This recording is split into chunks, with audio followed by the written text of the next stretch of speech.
Seja bem-vindo ao nosso canal de estudos bíblicos. Seguimos a nossa série sobre doutrinas bíblicas, razões da nossa fé. E hoje o nosso tema é sobre o Dia do Senhor. E eu vou convidar você daqui a pouco para ler duas passagens comigo, mas antes gostaria de convidar você para juntos orarmos ao Senhor para que Ele dirija o nosso estudo. Deus e Pai, nós te agradecemos a oportunidade de estudarmos a Tua Palavra. Queremos te pedir que Tu nos ajudes, nos orientes nesse estudo e nos ajudes também a colocar em prática aquilo que viermos a aprender. Em nome de Jesus, te agradecemos e te pedimos amém. Vamos ler então as duas passagens que nós usaremos como parte introdutória do nosso estudo. Se encontra em Atos, capítulo 20, verso 7 e Hebreus, capítulo 10, verso 24 e 25. Vamos à primeira então, Atos, capítulo 20, verso 7. Nós lemos o seguinte: no primeiro dia da semana, nós nos reunimos a fim de partir o pão. Paulo, que pretendia viajar no dia seguinte, falava aos irmãos e prolongou a mensagem até a meia-noite. Vamos agora lá em Hebreus, onde nós vamos ler o seguinte, Hebreus capítulo 10, verso 24 e 25. Cuidemos também de nos animar uns aos outros no amor e na prática de boas obras. Não deixemos de nos congregar, como é costume de alguns. Pelo contrário, façamos admoestações, ainda mais agora que vocês veem que o dia se aproxima. O que é o dia do Senhor? Por que levá-lo em conta? E o que fazer nesse dia? O conceito de dia do Senhor existe desde o Antigo Testamento. Naquela época, esse era o Shabat, o sábado. De acordo com a lei em Israel, não havia exceções para quebrar o sábado. No Novo Testamento, o dia do Senhor passa a ser o domingo. Nos dias atuais, além dos judeus, ainda há grupos do segmento cristão que continuam guardando o sábado. Independente do dia, quais atividades devem ser feitas no dia do Senhor, segundo a perspectiva cristã? Hoje, há quem afirme que devemos usar esse dia para descansar de nossos deveres usuais da semana e para nos reunirmos com os demais crentes para a adoração, a instrução e a comunhão com eles. Se o domingo agora é o sábado cristão, seria o caso da igreja disciplinar os que quebram o domingo, como ocorria quando os judeus quebravam o Shabat nos tempos antigos? Haverá algum sentido hoje em quebrar ou violar o domingo? O que significaria quebrar o dia do Senhor hoje? Teria algo a ver com a quebra do quarto mandamento que fala para guardar o sábado? Qual seria a consequência disso? Veja que nós não estamos mais sobre a lei de Moisés, que eventualmente poderia nos obrigar a transformar o domingo em um Shabat cristão, com suas penalidades pelo eventual não cumprimento da lei lá do Antigo Testamento. Mas será que não haveria nenhuma consequência para o cristão hoje em não considerar o domingo para coisas espirituais e só utilizá-lo para descanso, lazer e talvez o trabalho? O Novo Testamento não ensinou aos crentes gentios a necessidade de observar o domingo da mesma forma como o sábado era observado pelos judeus. O apóstolo Paulo, por exemplo, afirma lá em Romanos 14:5. Eu convido você para ler comigo mais essa passagem. Romanos 14:5, ele diz o seguinte: alguns pensam que certos dias são mais importantes do que os demais, mas outros pensam que todos os dias são iguais. Cada um tenha a opinião bem definida em sua própria mente. Vemos aqui Paulo defendendo que a questão de se observar um dia de separado, um dia santo, seria assunto da consciência de cada pessoa. Em Colossenses 2,16, ele também diz: portanto, que ninguém julgue vocês por causa de comida, bebida, dia de festa, de lua nova ou de sábados. É difícil conceber como Paulo poderia ter escrito essas coisas para novos crentes, aqueles gentios, novos crentes gentios, se ele, Paulo, acreditasse que o domingo agora deveria ser um shabat cristão. Nesse estudo, procuraremos entender melhor sobre essa questão quanto ao significado do dia do Senhor e o que o cristão deve fazer ou não nesse dia. No próximo quadro, vemos alguma coisa de uma maneira geral sobre o sábado, tanto no Antigo quanto no Novo Testamento. A primeira pergunta que aparece é onde se encontra a origem da guarda do sábado. A origem do dia do Senhor vem do relato da criação em Gênesis. Lá o texto diz que no 7º dia da criação, Deus descansou e abençoou esse dia. Gênesis capítulo 2, do verso 2 e 3, diz o seguinte, convido você para ler comigo essa passagem. Diz o texto sagrado, e havendo Deus terminado no 7º dia a sua obra que tinha feito, descansou nesse dia de toda a obra que tinha feito. E Deus abençoou o 7º dia e o santificou, porque nele descansou de toda a obra que, como Criador, tinha feito. Êxodo segue ordenando um descanso sabático em relação à colheita do maná. Isso aparece lá no capítulo 16. E no capítulo 20 aparece o estabelecimento do 4º mandamento sobre guardar o sábado. A guarda do Shabat era um sinal de cumprimento da lei mosaica. No Antigo Testamento, quem a quebrasse era passível de pena de morte. No restante do Pentateuco, o Shabat é ampliado, aplicando-se a outras áreas como a agricultura. Por exemplo, assumiu-se que a terra também deveria ter um período de descanso. Isso ocorria no 7º ano. O gado e os escravos não trabalhavam no sábado, e os profetas também observavam esse dia. Será que há algo no sábado do Antigo Testamento que ainda se aplica em nossos dias hoje? No Novo Testamento, o tema é abordado por Jesus em resposta às polêmicas levantadas pelos escribas e fariseus. O ponto não foi o que Jesus fez ou ensinou sobre o sábado, mas sua relação com esse dia.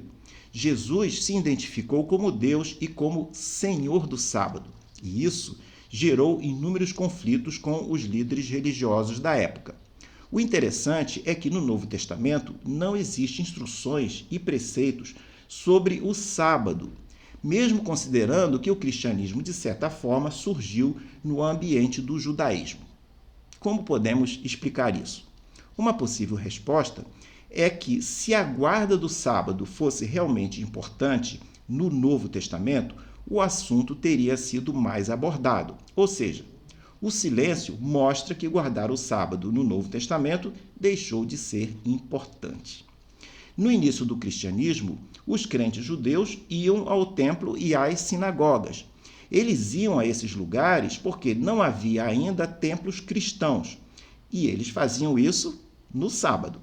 Usavam o sábado para evangelizar, porque na cultura da época, esse era o dia em que as pessoas estavam voltadas para as questões religiosas.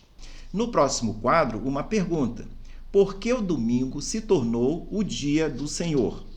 A mudança do culto cristão de sábado para domingo foi resultado de um longo processo que coincidiu com a propagação do evangelho aos gentios. O domingo passou a ser o dia cristão de adoração porque Jesus ressuscitou dos mortos nesse dia, no domingo. A partir do século II, houve pouca ênfase à guarda do sábado. Há textos do Novo Testamento que apresentam evidências de cultos aos domingos. Atos, capítulo 20, verso 7, é um exemplo conforme lemos a seguir. Paulo, em uma de suas viagens missionárias, chega à cidade chamada Troade, onde encontra uma igreja local. E aí eu convido você para ler comigo esse trecho. Atos, capítulo 20, verso 7. Ele diz o seguinte: no primeiro dia da semana, nós nos reunimos a fim de partir o pão. Paulo, que pretendia viajar no dia seguinte, falava aos irmãos e prolongou a mensagem até a meia-noite. Nós já havíamos lido esse texto, mas repito aqui para nos ajudar a entender todo esse mecanismo. Então, o que ocorre? Paulo entrou e faz essa menção ao primeiro dia da semana, que era um domingo. Foi nessa ocasião, que era um domingo, como nós mencionamos, que um jovem de nome Eutico pegou no sono durante o sermão de Paulo e caiu de uma janela que estava no terceiro andar. Pelo visto, o lugar era bastante grande e estava lotado, e o sermão deve ter sido bastante longo. Esse episódio você poderá ler em mais detalhes, Atos capítulo 20, no verso 9. Quanto a transformar o domingo em um dia de descanso no início do século III, o escritor cristão Tertuliano começou a pedir a cessação do trabalho aos domingos. No século IV, Constantino foi o primeiro a decretar domingo como dia de descanso. Não há indicação de que a igreja primitiva visse o domingo como uma herança cristã do sábado judaico. João chamou o domingo de o dia do Senhor, o que indicaria que esse dia pertenceria especialmente ao Senhor. Não há mandamento no Novo Testamento sobre o que os crentes podem ou não podem fazer aos domingos. Esse assunto será abordado mais à frente nesse estudo. No próximo quadro, outra pergunta. Por que separar um dia na semana? Há dois princípios em relação a separar um dia para o Senhor. O primeiro princípio é que nós precisamos nos alimentar em termos espirituais, precisamos nos alimentar a nossa vida espiritual. E o segundo princípio é que nós precisamos descansar semanalmente de nossas atividades. Qualquer processo de alimentação deve ser periódico. Por isso, devemos nos alimentar espiritualmente todos os dias da semana, assim como nós nos alimentamos fisicamente. Mas, além do alimento diário, a Bíblia sugere ações que devem ser feitas semanalmente, em especial no dia do Senhor.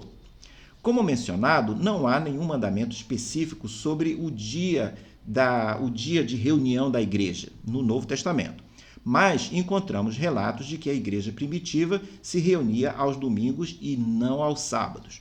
Lemos aquele texto de Atos 27 há pouco, e você também pode ver depois em 1 Coríntios 16, 2, quando nós encontramos o apóstolo Paulo dando instruções quanto à igreja se reunir no primeiro dia da semana. O que os crentes daquela época faziam nesses encontros? Atos, no capítulo 2, verso 42, diz que perseveravam na doutrina dos apóstolos, na comunhão, no partir do pão, nas orações. A conclusão é que, normalmente, no dia do Senhor, devemos nos reunir com os nossos irmãos crentes para adoração, instrução, comunhão e oração. Não se trata de manter os domingos santos como era o sábado judeu, mas sim tê-los como uma oportunidade de crescimento espiritual e de participar do desenvolvimento orgânico da igreja. Descansar a cada semana e se reunir com outros crentes faz parte do ideal de Deus. O que não podemos dizer é que seja um pecado faltar à igreja eventualmente no domingo. O que não vale é o crente transformar essa ausência em uma prática. Deus sabe o que é bom para nós e Ele deseja que nós nos alimentemos. A frequência a uma igreja saudável e inspiradora ajuda em nosso crescimento espiritual. Quando mencionamos relacionamento interpessoal entre crentes, não estamos falando de um lado, apenas de um lado, receber alguma coisa do outro, mas estamos falando de cada pessoa se dispor a dar alguma coisa no sentido de ser solidário, de apoiar e encorajar alguém. A igreja é um organismo vivo e os membros da igreja fazem parte daquele corpo. Então, a igreja é um corpo e os crentes são os membros. Um corpo que tem membros paralisados ou desconexos do restante do corpo faz com que o corpo sofra, fique talvez enfermo. Todos os membros de um corpo são indispensáveis. Você é indispensável em sua igreja. Pode ser que você não esteja se sentindo assim, mas Deus certamente tem um papel para a sua vida que você precisa descobrir. Se esse papel não for na igreja onde você está, deverá ser em outra. Mas o que não pode é afastar-se da igreja e, com isso, deixar de se alimentar espiritualmente com os demais irmãos e como seria não comer direito e emagrecer e acabar ficando doente, não é? A consequência de nós não frequentarmos a igreja a cada domingo é perder as bênçãos do crescimento espiritual e do convívio com os demais crentes. No próximo quadro, temos aqui uma outra pergunta também interessante. O que o crente deve fazer em um dia de domingo? Apresentamos aqui 5 motivos para os cristãos se reunirem aos domingos.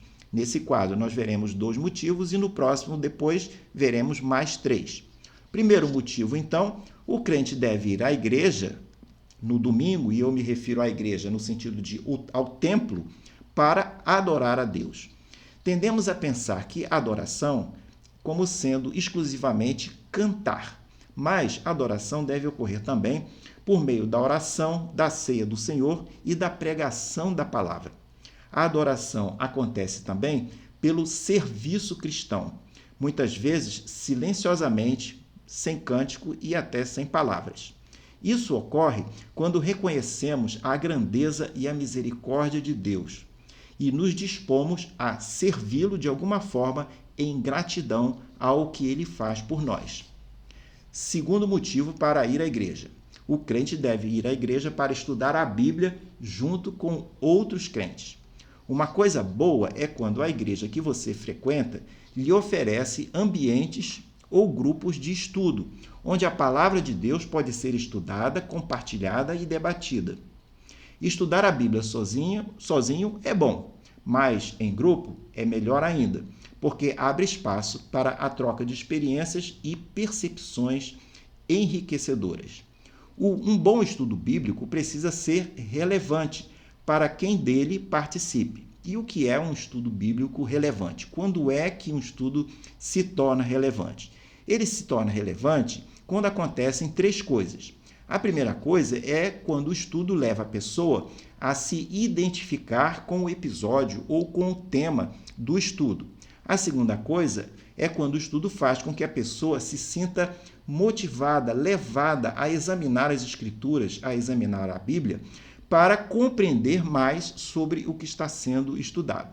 E a terceira coisa que torna um estudo relevante é quando ele motiva a pessoa a pesquisar algo no dicionário, ou numa enciclopédia, ou na internet, de modo a ampliar o seu conhecimento sobre aquele assunto ou sobre parte daquele assunto que foi abordado. Temos aqui, então, 3 letras para nos ajudar a lembrar o que é um estudo relevante.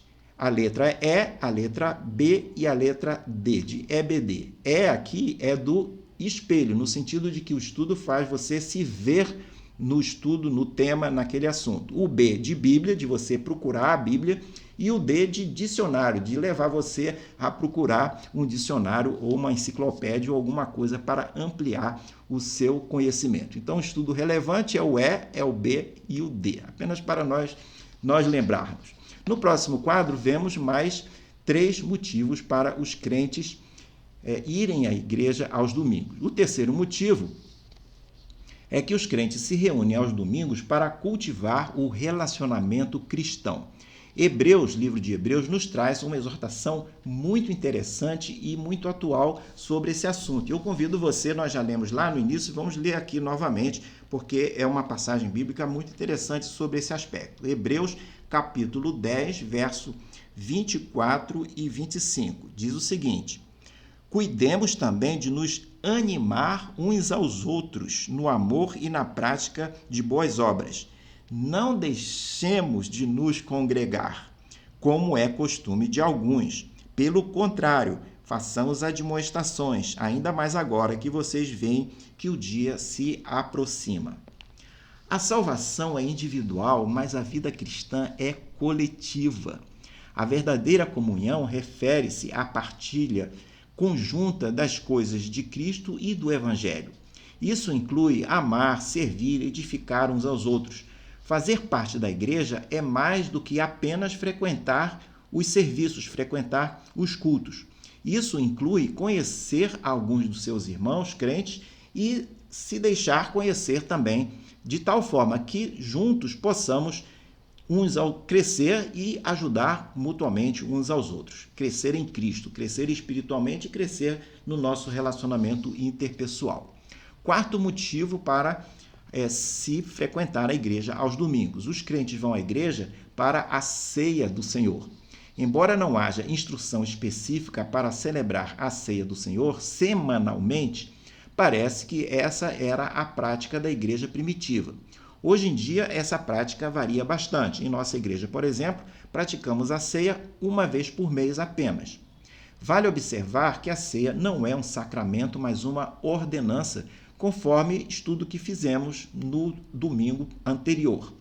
Vimos que a ceia é algo que deve ser feito com o objetivo de lembrar e anunciar a salvação em Cristo que ocorreu na cruz até que ele volte. Comer o pão e beber o vinho é apenas um ato simbólico que busca lembrar o corpo de Jesus crucificado e o sangue dele que foi derramado pelos nossos pecados na cruz.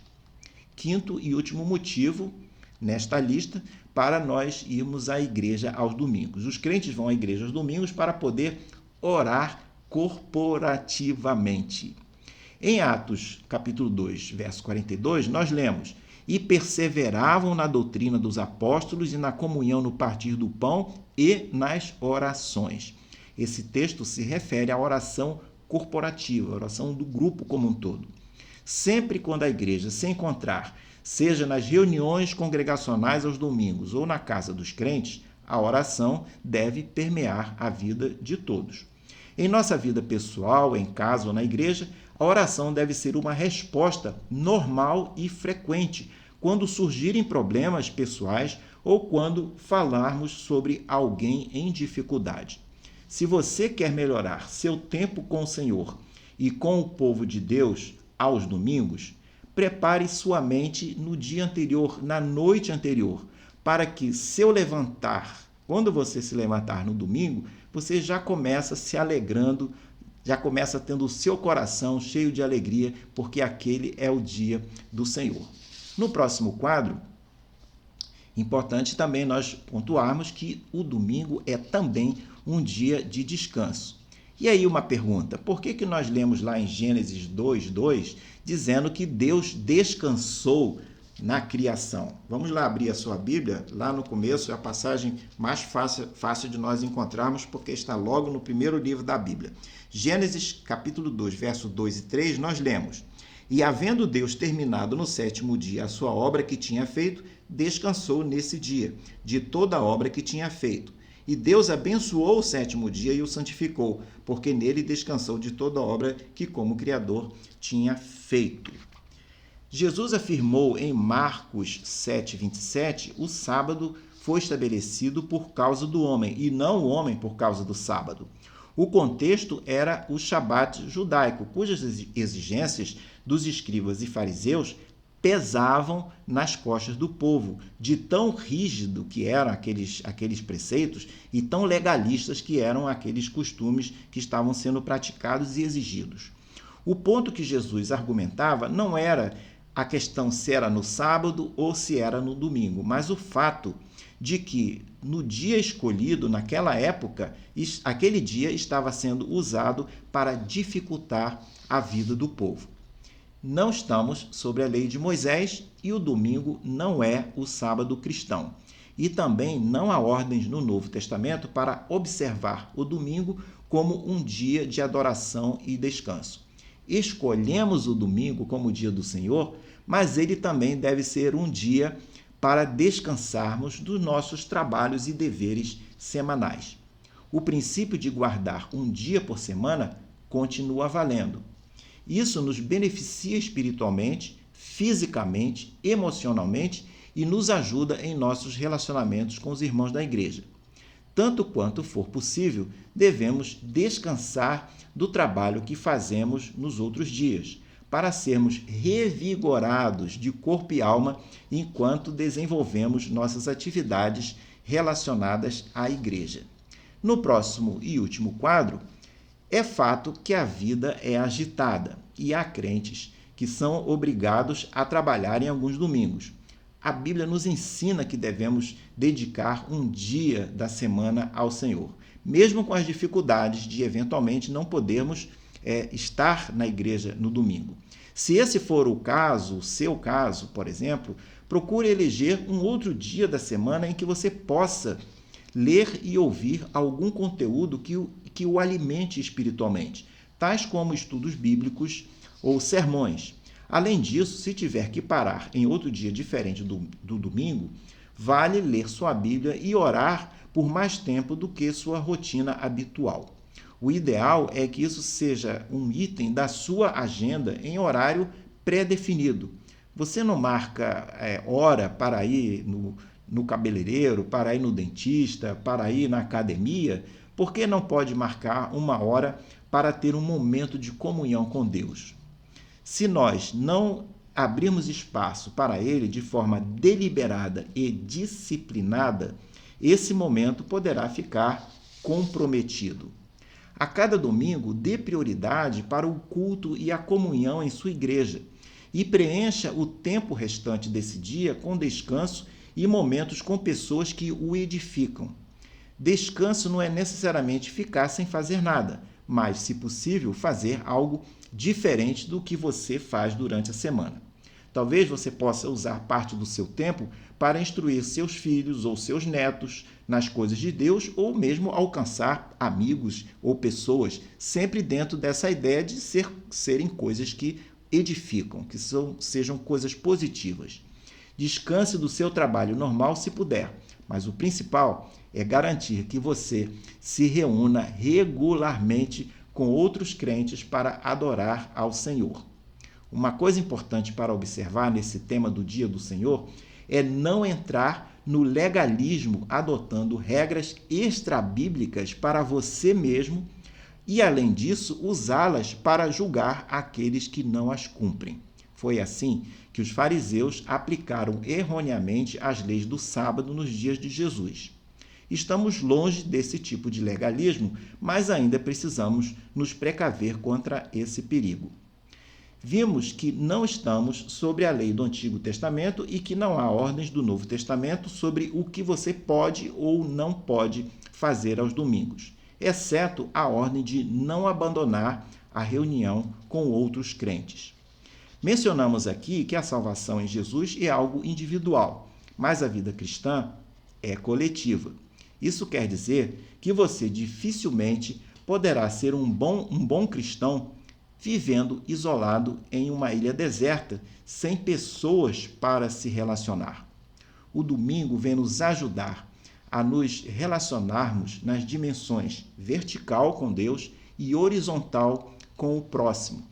Termino lembrando ser importante haver um dia na semana que você dedique ao Senhor e que você possa sempre escolher o domingo como sendo esse dia. E assim fazendo, você a cada semana possa ter grandes bênçãos de Deus sobre você. Ficamos hoje por aqui, espero que você tenha apreciado esse estudo. Se gostou, fale dele para os seus amigos. No próximo quadro, nós vemos um panorama de todos os estudos dessa série que estamos desenvolvendo sobre doutrinas bíblicas, razões da nossa fé.